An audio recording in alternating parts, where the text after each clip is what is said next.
Welcome to our channel. Today we how to activate Insperity benefits portal for enrollment changes. Quick tutorial step by step clearly. To activate the Insperity benefits portal for enrollment changes, begin by opening your preferred web browser. In the address bar, type in the Insperity benefits portal URL. Press enter to load the website. Once the page has fully loaded, locate the login button usually found at the top right corner of the screen. Click on the login button to proceed. You will now see the login page. Enter your username in the designated field. Next, type your password in the password field below. After filling in both fields, click on the login button. Upon successful login, you will be directed to your dashboard. Look for the Benefits tab in the main navigation menu. Click on the Benefits tab to access your benefit options. You will see a summary of your current benefits. To make enrollment changes, click on the Make Changes or Enroll button.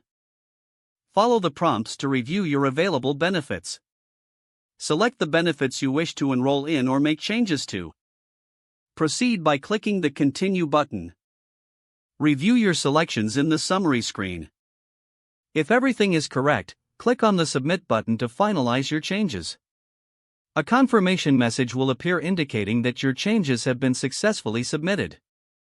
You will also receive an email confirmation for your records. If you have any questions or need further assistance, refer to the Help or Support section on the site. If the page does not load, refresh the browser or try again in a private or incognito window. Make sure you are using the correct email address, then retype it carefully to avoid small typos. If your password is not accepted, use the Reset option and create a new strong password you can remember. Check your spam folder for verification or security emails, then complete any requested confirmation steps. Enable two-factor authentication if available to improve account security and reduce unauthorized access risk. After signing in, review your profile details so your contact information and settings are accurate and current. Don't forget to like this video and subscribe to our channel for more step-by-step tech guides.